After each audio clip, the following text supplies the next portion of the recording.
Okay, welcome back. I've been busy building a couple more joints that I'd like to share with you today, and one of them took me on a very philosophical ride as I beautifully messed it up in the most rookie way possible. And on the way home, I got a little bit annoyed, but I had some time to clear my head, and I came to a conclusion about skill. And I'd like to share that with you quickly. So in my head, skill is often seen as knowing what to do and doing it. But I think skill is not only knowing what to do and doing it, but more than that, it's knowing what not to do and not doing it. And I say that because the road to success is manifold. There are a lot of ways to get there, and it's not only knowing how to get there, but it's knowing which dead ends along the way you should not take, because those dead ends, they can cost you time, energy, and they can result basically in you never even getting to your goal. On top of that, the very skilled people also know how to correct the little mistakes that inevitably come along the way. That makes you very, very skilled.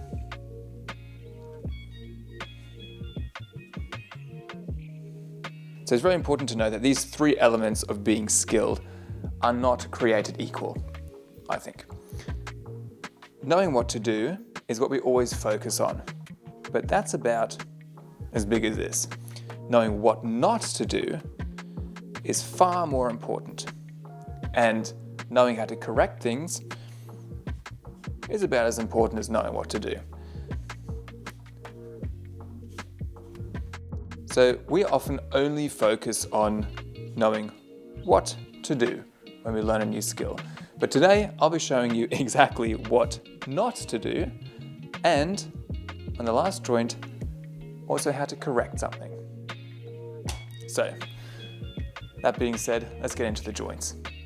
So for those that are new here, my name's Phil, and my background's in architecture, joinery, academia, and now I'm also the face of one of Europe's largest power tool companies. And I am fascinated by the essence of designing and building things, because the empowering and energizing feeling that comes out of it is next to none. And it's something you can also benefit from. I also think it can ease many modern day issues and questions, some of those being the sense of having an impact, the sense of being capable of something, and also the sense of being dependent on anyone around you. Because if you have the hands-on approach to life, you know how to make things, know how to fix things, the more independent you become from everyone around you and also from structures around you. And in a world of AI, it's become so valuable to be a hands-on person and someone with a physical skill. To get into making things, you don't necessarily need a project to work on. You can just start learning the basics. And for me, the basics are learning how to put two things together, because unless you're a sculptor, you will always have to put two pieces of material together. And since I'm a wood guy, I have decided to build 400 wooden joints, which is the part of where two pieces of wood overlap and form a connection that is as strong as possible. And they can be used in building applications, so full-scale architectural applications, and also in furniture building. So every video I'm presenting 3 different joints that I've built, and I'm sharing my thoughts along the way. And I've actually really come to enjoy the sculptural aura of all these joints standing around my place. So I'm in the process of photographing them so that you can print them out as a poster, for example, as a gift for someone who's also into aesthetic, nerdy wood stuff. All right, so that's enough about me. Let's dive straight into the first joint. Okay, before we start, I couldn't resist. I had to get myself a little German sweet from the Christmas market in front of the door. Let me show it to you. It's called a Baumstritze. Oh. So it's dough wrapped around this wooden cylinder with sugar on the outside that gets caramelized, and with a topping. I love German sweets, and I love Christmas. So if you ever come to Germany, Baumstritze, best thing. Oh yeah, and if you're expecting picture perfect joints where everything's flush, I'm gonna have to disappoint you, that's not what you're gonna get here. The joints that I build are only for educational purposes or to show you how they work, and they've all got a little bit of character and they're handmade, so they're not gonna be picture perfect. But that's the beauty in them. Okay, so the first joint that I built is called a stop splayed cogged scarf joint. Now, it's a splicing joint, and that means that it is meant to extend a piece of wood in longitudinal way. Which means if this part of the wood, of the beam, is finished here, but you actually want to have it a little bit longer, you can add another piece here to get the length that you need. Or if two parts of a building or of a, I don't know, furniture piece, I've only seen this in buildings, but of a furniture piece, have to meet in the middle somewhere and the top area has to be flush, you can use this one to get great tension properties. Tension properties are if I put my hand here and I pull as hard as I can, these two pieces will not come apart. That is obviously because of this little shoulder right here. It bites into the other part and makes this a very solid joint. Now it's also really good in compression. That means if I push from both sides, they also don't slide apart, which is because of these little two shoulders or noses or whatever you want to call them right here. I have only seen this in Japanese construction. Western construction also has it, so old German buildings I'm sure have also got these, or British buildings, but I personally haven't seen them here yet. I would love to see them a little bit more. The only difficulty I had making this joint was understanding that this little shoulder here is not 90-degree angle to this top or bottom surface, but it's on a 90-degree angle to this surface here. Not a big issue at all, but I just stumbled over that on the way. What's really cool is you get a good long diagonal cut, and that results in the off-cut piece being a wedge. And a wedge is always one of those things that you need but you don't have and you don't really want to buy, because who pays money for a wedge? No one. So now I've got two really nice wedges, pretty big ones as well, and I could use my plane, which is really fun to get this beautiful smooth surface here. It fits really well, and I'll be honest, I'd love to see this way more in construction and also in furniture making. So that's the stop splayed cogged scarf joint. In German, it's called a schräges Hakenblatt. A Haken is a hook, and this here is what they mean with hook. It hooks in. It's a lovely joint. Of the three categories that I split these joints into, which is specialty joints, funky joints, and DIY joints, I would put this in the specialty category just because it's a bit special and you don't see it that often, and it's actually quite a high performance joint. Okay, and so off to the next joint. This I would categorize as a funky joint because I funked it up. Maybe that counts. So let me get this apart. So this is called a cogged dovetail corner lap joint. So a lap joint because they overlap. It's a corner joint because these two pieces of wood end up making a corner, 90 degree, and it's a dovetail joint, which means that this geometry prevents the wood or the connection slipping out this way. And that is what a dovetail is there for. And guess what? This is the joint that I messed up. I went home really grumpy because what I built was a crocodile tooth instead of a dovetail. That's what we call it in German. A crocodile tooth is the exact opposite of a dovetail, which is the narrow bit at the top and the wide bit at the bottom. And when you're marking up and you're not 100% concentrated while marking up the dovetail, it could happen that you mark up a crocodile tooth and you will not notice, because you're 100% sure that it's correct. You will not notice until you've built it and you put this joint together and you notice it's a crocodile tooth. Let me show you the crocodile tooth. Here it is. As you can see, this joint slides in and out this way. So it has two axes of being put together, which is not what you want when you make a dovetail. This is the dovetail joint, and it only fits together like this. You can't pull it apart. So here are the two different ones. Now, this happened because I saw a whole bunch of knots in this piece of wood, and I wanted to cut them out. So I kind of flipped the geometry around a bit, and I decided to build the exact negative of what I saw in the drawing, and guessed, oh yeah, it should be fine anyway. Obviously it wasn't, and this is what happened. No one will notice because in the end, it comes together properly. But this is one of those things that if it fits, that's all right, but it will not perform the way that it should. Because this dovetail is meant to perform well in shear forces, which is when I hold it like this and I push on the longest lever arm, that the internal forces of this joint will not make the joint come apart. That's pretty good. When I push it together,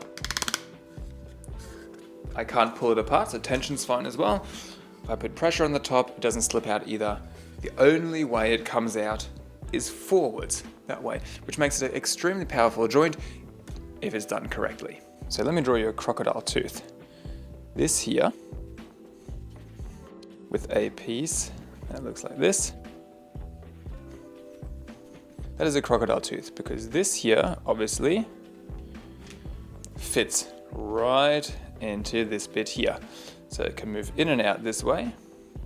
Plus, if you give this a bit of a dimension,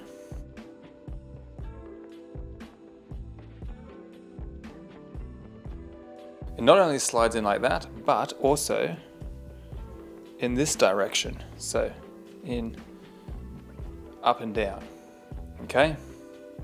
Once you flip them around. A dovetail is this. So as soon as this corner meets that corner, this cannot be pulled out downwards, which means the only way to put this in, flip it around, obviously, flip it around again, then this bit, this corner, would end up being down here.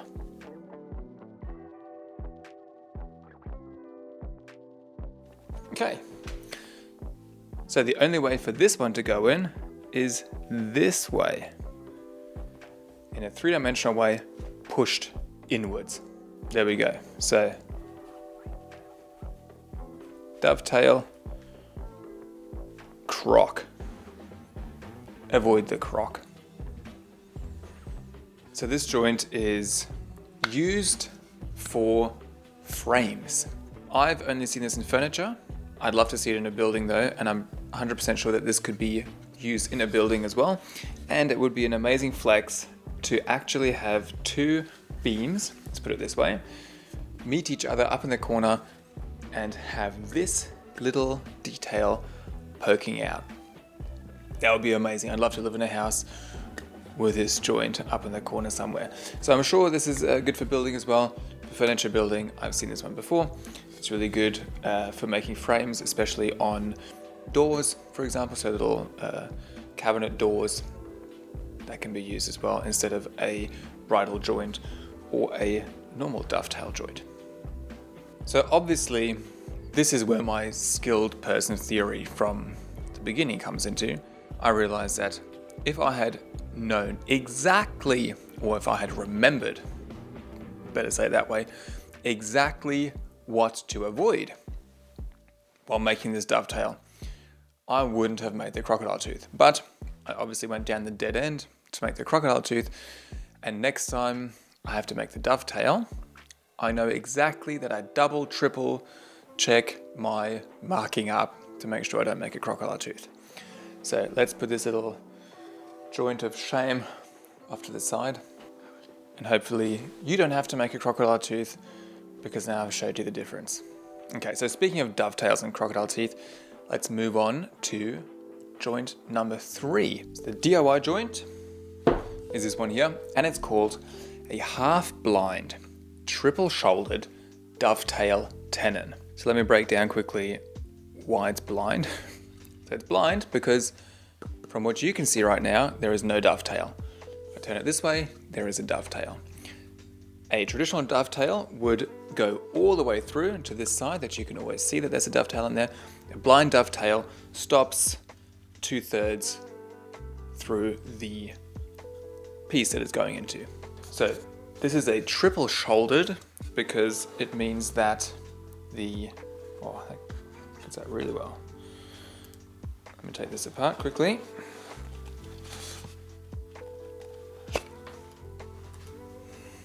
We'll get to these little chips in a second. Triple shouldered means that this dovetail doesn't go all the way to this end here, meaning it doesn't sit down right at the bottom to give a nice clean little edge down here, but it's got the third shoulder underneath the dovetail. So it's shoulder 1, shoulder 2, shoulder 3. So it's a triple shouldered dovetail, a half-blind triple-shouldered dovetail tenon. This is the tenon and it's in the shape of a dovetail. It's a fairly basic joint and it fit beautifully at the beginning, or at least the dovetail did. What happened was that one of these shoulders here wasn't quite flush with the other piece of wood. And if you don't have a lot of experience, you could say, oh, that's okay, I'll just stuff some wood chips in there and that will be fine with some glue, which is okay. I mean, you can do that. The important thing about this joint though is that all 3 shoulders, so this side, underneath here, and on this side, that they all sit firmly against this piece of wood that the dovetail is sliding into. And that is important so that the connection doesn't have any leeway for wobble. Okay, so if there's a little gap here, then any pressure that comes on a long lever here could use this little gap to apply too much pressure onto the dovetail and make this thin part here essentially get overloaded and snap. So the shoulders are very important in keeping a firm grip that the dovetail applies through this wedge character. The shoulders have to make this firm grip against the other piece of wood. So in my case I didn't. So what I had to do, I had to rework the dovetail to give it a little bit more room, a bit more wiggle, so that the shoulders are nice and tight against there, and I decided to wedge the dovetail then. And I did that because, once again, there are a lot of ways to make something, and a lot of ways to get through the finish line. But in my eyes, it's better to wedge the dovetail than to stuff the shoulder. First of all, it's an aesthetic thing. Second of all, the gap that's here results in this line not being exactly straight. And what happens with that is that this end is slightly off, meaning over a span of 2 to 3 meters, you would probably have the other part of this beam being off by 5 to 10 centimeters, even though it's just a millimeter over here. So by getting the shoulders straight, you get a straight line along here, which means you hopefully have the end of the beam in an exact line with this beam as well. So I got the shoulders pressed nice and firmly and wedged the dovetail in. Because if you're gluing anyway, you can just drive a wedge really far down into the dovetail and put some glue in there as well. And the whole geometry of the system that you're building, if it's a piece of furniture or if it's a construction, if it's like a wooden building or something, you keep your accuracy over multiple meters, which is actually really important. This joint is okay in torsion.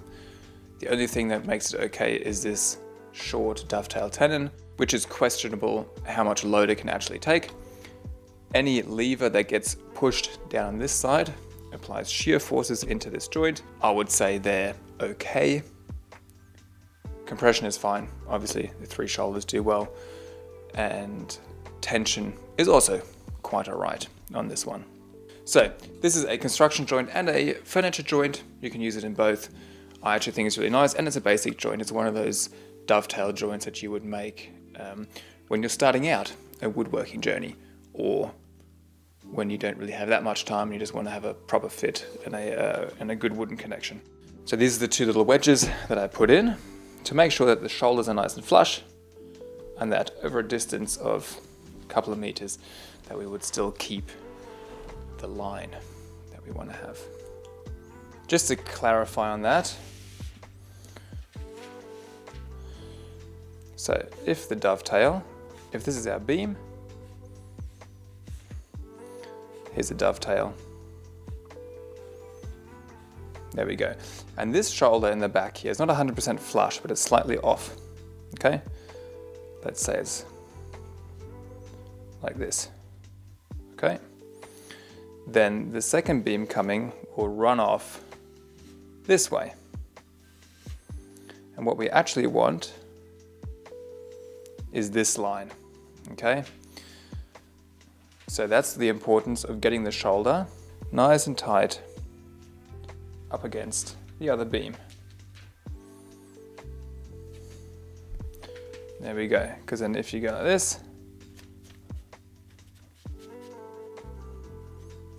that's what it's supposed to look like. Then you get your beautiful line going through, and you don't, and here you probably have, you know, plus 10 centimeters, and along here you would have plus minus 0 in an ideal case. Okay, so now you've made it to the end of the video, and I hope you could learn something from all the mistakes that I made in these last few joints. And now you also know where my skilled person theory comes from. This last joint showed me how important it is to know how to fix and correct things so that the little mistake doesn't get carried on down the line and you have to keep on making up for the mistake that you did right at the beginning. If you enjoyed this, like and subscribe, and I'm very excited to see you in the next ones coming up. 400 joints, it's a long journey. Please excuse my scribbling, I think that's a bit of an architectural issue. See you in the next one.